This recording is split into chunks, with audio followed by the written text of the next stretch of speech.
Ayan. Ayan guys. Guys, kung wala nga kayong sabaw, hindi kayo nagluluto. Katulad ako ngayon.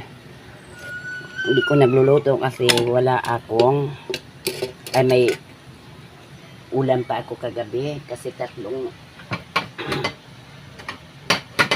ulam yung iluto ko kagabi guys. Kaya ganito, ang dami ko pang, may isda pa ako. Kaya ganito, hindi na ako nagluluto ngayon. Tama na muna yung pagluluto ko kasi natatambak na yung ulam. Ang niluto ko kasi kagabi guys ay isdang adobo at saka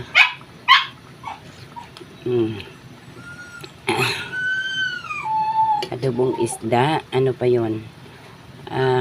Pritong baboy at saka gulay. Ayan, tatlo pala guys. Kaya ganyan guys ang ating ang ating ulam. Ayan. Okay na po to guys. Luto na po to. Patayin na po natin guys. Guys, gagawa po ako ng noodles. May noodles po ako dito. Ayan. Lalagyan ko lang po ng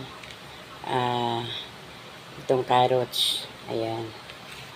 Ato naman ng hugasan ng maayos.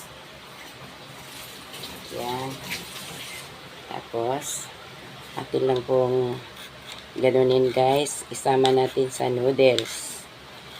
Parang may gulay tayo. Kasi hindi po ako nagluluto ng ulam ngayon. Kasi may isda pa po ako. Ayan. Ganun lang po guys.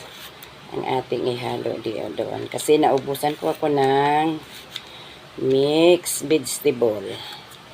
Kaya ganito lang po guys ang ating gulay na ihalo. Ayan. Ayan, okay na po to guys. Marami na to. Ayan guys. At atin na pong hiwain itong ating kunting kunting gulay. Ayan. Okay na po yan. Atin pong ilagay dito. Parang isahin lang. At ito naman ang ating ayan. Malaking hiwa ang ating sibuyas. Hugasan po natin maigi ang ating gulay. Sabay-sabay na po natin ilagay ito. Ilagay natin sa ating noodles. Ayan. Parang may makain tayo. Okay. Ilagay na po natin sa noodles guys. Ayan guys. Ayan. May kinchay yan guys. May kinchay, may carrots, at may repolyo. Ayan. Hindi na po nawala. Ito po tayong ibang ititimpla dito guys. Kasi ano na to, timplado na to. Ang sarap. Halo lang para parang may sabaw lang po tayo guys na kakainin. Kasi mahirap po guys ang ayan. Ang sarap guys. Basta may gulay. Masaya talaga.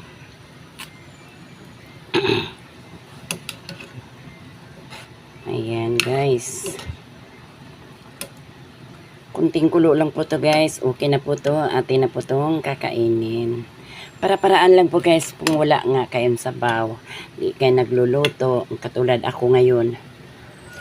Hindi ko nagluluto kasi wala akong may ulam pa ako kagabi. Kasi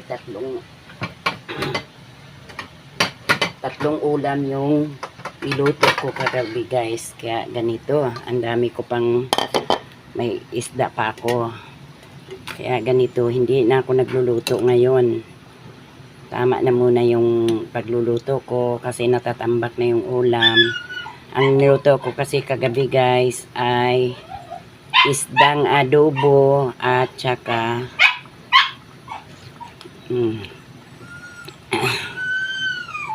adobong isda. Ano pa yun? pritong baboy, at saka gulay. Ayan, 3 pala guys. Kaya ganyan guys ang ating ang ating ulam. Ayan. Okay na po to guys. Luto na po to. Patayin na po natin guys.